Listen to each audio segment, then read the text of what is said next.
Hi, folks.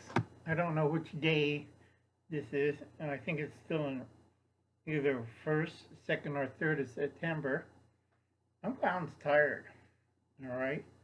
A lot of people don't know what's going on, and we have people that don't want to do the Pledge of Allegiance.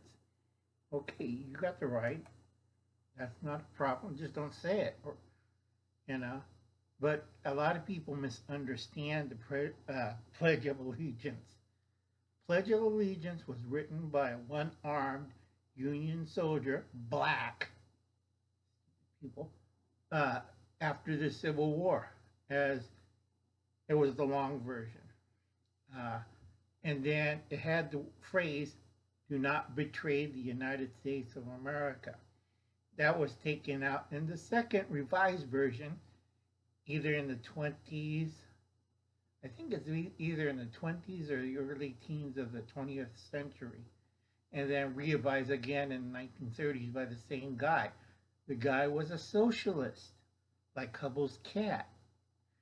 And he was an American, used to be Canadian, and we revised it. He was one of Roosevelt's social thinkers. Okay? He made it simple enough so everybody could read it. So we went from not betraying the United States into its present form today, which is nice and it's not legally binding. You don't have to say it. You say no, and that's it. Just be quiet and sit down. Okay? Reason why is a lot of parents and a lot of people are misinformed. Okay?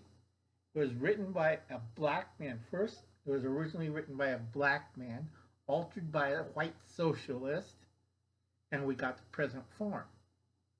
And people misunderstand. Good or bad, the United States tries its best to become that perfect ideal. And right now we're getting divided because A, the bad guys are around us.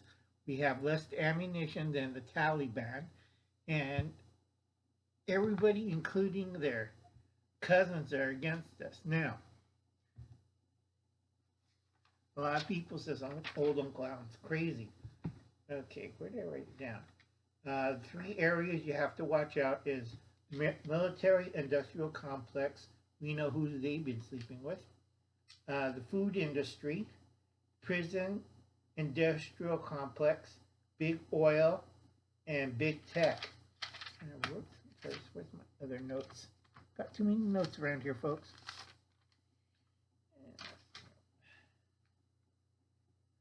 Okay. People ask me, who are the new superpowers in the next 5 to 10 years? Okay?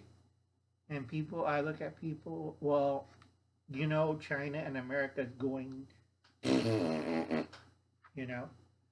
First it will be China, followed by America. Probably China by 2035.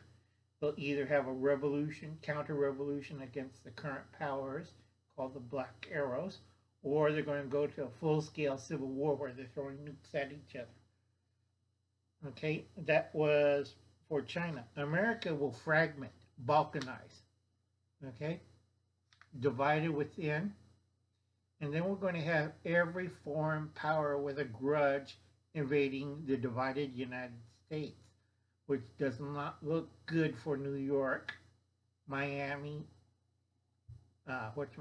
Dallas, Fort Worth, Houston. I keep telling people, you're making your own problems. Wake up, stop being awoke. Somebody if you say you're awoke, slap them, wake them up. Here, drink some coffee like Uncle Al. And wake them up. You've been brainwashed to a T. I'm trying to get this political warfare book written by the Chinese, translated into English. A very good book. There's only 3 copies left, and it's printed by the United States Marine Corps, I forgot, evaluation team. I think that was the publisher is. So I'm trying to get that book. Now, India is going to be the #1 superpower next to Russia. Russia and Europe are secondary, but India for the Indo-Pacific will be India, followed by Vietnam, and bringing up the third, Mexico. Next 5 years, Mexico will get its act together, finally, and get rid of the idiot socialist government, finally, and take charge of its house.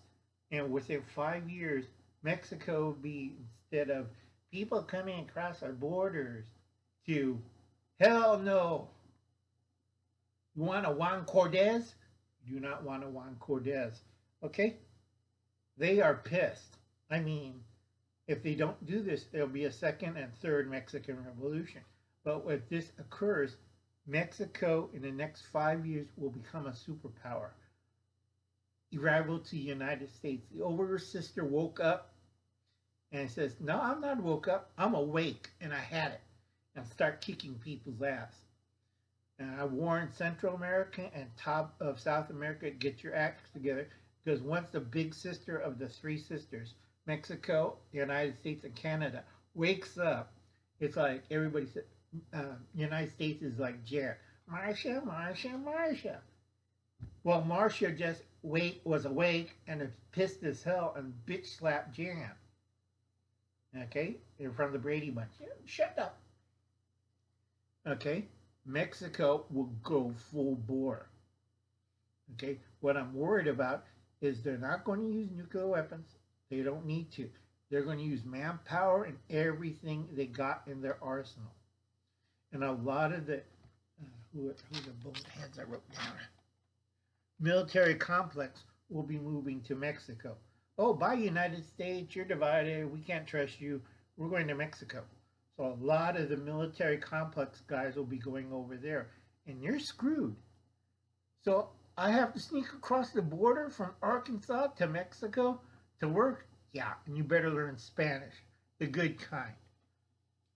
So I'll let you think about that. Let you stew about that for a couple minutes and think about it. And go over the history of the Pledge of Allegiance, all the way back to the end of the Civil War in 1867. And I think they whitened it up because they said a white guy written it. My research says it was a one-armed black Union soldier, a sergeant, that wrote it. Okay, folks, I'll catch you later. You have a nice day. Bye. See you later.